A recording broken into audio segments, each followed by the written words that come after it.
तो पहले ये जान लीजिए कि अपने काम और करनी से खत्म हो चुकी है इस बार के कि हमेशा बिना सिर पैर के कब तक पब्लिक को मूर्ख बनाते रहेंगे, पब्लिक को झांसा देते रहेंगे। एक तरफ जहां विकसित बिहार, विकास हो रहा है बिहार में, जहां सुशासन की सरकार चल रही है, जहां शिक्षा में दिन दूनी रात चौगुनी तरक्की हो रही है, आप देख रहे हैं कि रोड हो, बिजली हो, शहर में मेट्रो हो, प्रतिदिन बिहार बढ़ रहा है।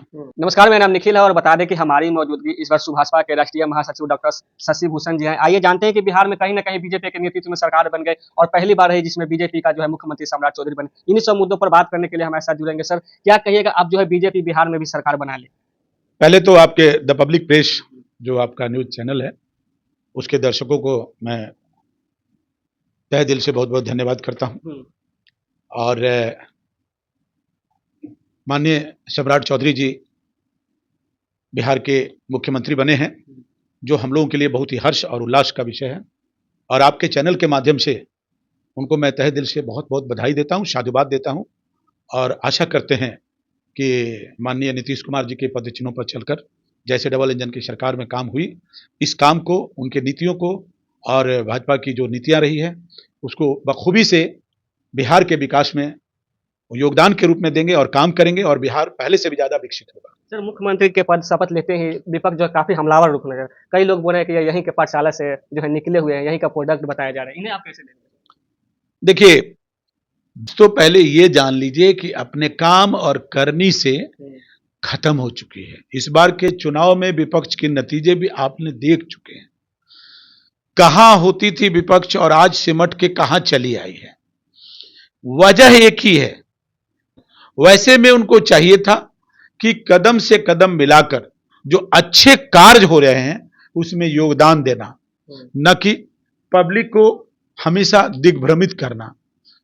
आज जो बिहार के नौजवान हैं, बिहार के जो वोटर हैं, वो इतने सजग सुदृढ़ हो चुके हैं कि अब किसी के झांसे में, किसी के कुछ भी कहने सुनने के बहकावे में नहीं आने वाले हैं। और 75 सालों बाद भारतीय जनता पार्टी को अपना मुख्यमंत्री बनाने का मौका मिला है, तो मैं आशा करता हूं कि माननीय प्रधानमंत्री जी और भारतीय जनता पार्टी के जितने भी शीर्ष नेतृत्व है, वो अपनी बेहतर से बेहतर प्रदर्शन बिहार के विकास में करेंगे। और जहां तक सुहलदेव भारतीय समाज पार्टी की बात है, तो उत्तर प्रदेश से लेकर बिहार में हम कदम से कदम मिलाकर भारतीय समाज पार्टी के चल रही है।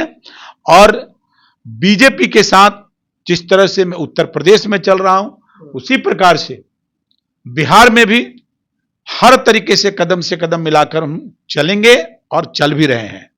सर, एक सवाल रहेगा, जिस तरह आपने यूपी के नाम लिया, यूपी में जो है सपा प्रमुख जो है बोल रहे हैं कि नीतीश कुमार के चले थे प्रधानमंत्री बनने, अब राज्यसभा में सिमट गए, इसे कैसे देख रहे हैं सर? कहीं ना कहीं मैंने कहा ना कि विपक्ष को कोई मुद्दा नहीं रह गया है तो कुछ भी बोलना है।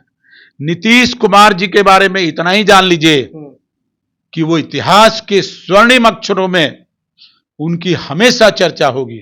उन्होंने जो काम किया है वो अमर हो चुके हैं, बिहार उन्हें कभी भूल नहीं पाएगा। बिहार तो छोड़िए, पूरी देश दुनिया में जब राजनेताओं की बात होगी तो उसमें नीतीश जी की हमेशा अग्रणी भूमिका में चर्चा की जाएगी। आज 20 सालों में किसी माई के लाल में वो दम नहीं था, वो ताकत नहीं थी कि उनके दामन में दाग लगा दे। और आज भी आप देख रहे हैं कि उन्होंने परिवारवाद, बेटा के लिए लोग लाख कहते रह गए कि उप मुख्यमंत्री बनाई जाए, ना बेटा तैयार हो पाए और ना पिता तैयार हो पाए, क्योंकि वो वंशवाद का हमेशा विरोध किया और इस बात को उन्होंने साबित कर दिया। आपके मंच से भी उनको हृदय से साधुवाद देते हैं, वो दीर्घायु रहे और इसी तरीके से केंद्र से जाकर के भी बिहार को नेतृत्व करे और विकसित बिहार बनाने में उनका योगदान जैसे पहले रहा है वैसे अभी भी बना रहे। सर, 2027 में जो है यूपी में आने वाले चुनाव में वहाँ एनडीए की कैसी तैयारियां चल रही है सर? कहीं ना कहीं आप एनडीए के हिस्सा है वहाँ पे? हमारी उत्तर प्रदेश की तैयारियां, आप इतना जान लीजिए कि जो भी जनसभाएं, बैक टू बैक जनसभाएं शुरू कर रहे हैं, कर दिया है। और मेरी जनसभाओं की हालात यह है कि 1-1 लाख की भीड़ वहां आ रही है। जितनी जनसभाएं हो रही है, मिनिमम 25,000 से नीचे की भीड़ नहीं होती है। अभी हमारे राष्ट्रीय अध्यक्ष श्री ओम प्रकाश राजभर जी के माता जी के पुण्यतिथि पर जो जन सैलाब उमड़ा था, लगभग 25,000 से ऊपर की भीड़ आई हुई थी। और इसको देखते हुए विरोधियों का पसीना छूट गया है। उत्तर प्रदेश में हम एनडीए के साथ मिलकर प्रचंड बहुमत से 2027 में चुनाव जीतेंगे। 2027 में चुनेंगे। सर एक सवाल लास्ट रहेगा सर, बंगाल में जो है काफी आक्रामक अब हो गई है कहीं ना कहीं जुबानी जंग से लेकर के, और क्या लग रहा है बंगाल में इस बार ममता दीदी आ रही है या एनडीए आ रही है सर? देखिए, धोखे की, फरेब की, झूठ की और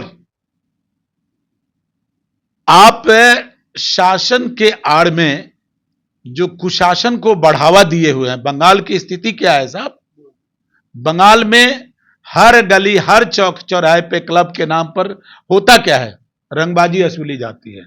आपको कोई भी अगर काम करना है तो आपको वहां टैक्स देना पड़ता है। वहां जो ममता जी ने गली गली में ऑफिस खुलवा के गुंडों को पाल रखी हैं, उससे जो जनता त्रस्त है, नतीजा इस बार वहां भी भारतीय जनता पार्टी प्रचंड बहुमत से जीतने जा रही है। चलिए, आप सुन रहे थे, हमारे साथ सुभाषपा के महासचिव थे। इस पर अपना प्रतिक्रिया कमेंट बॉक्स में जरूर बताएं। धन्यवाद।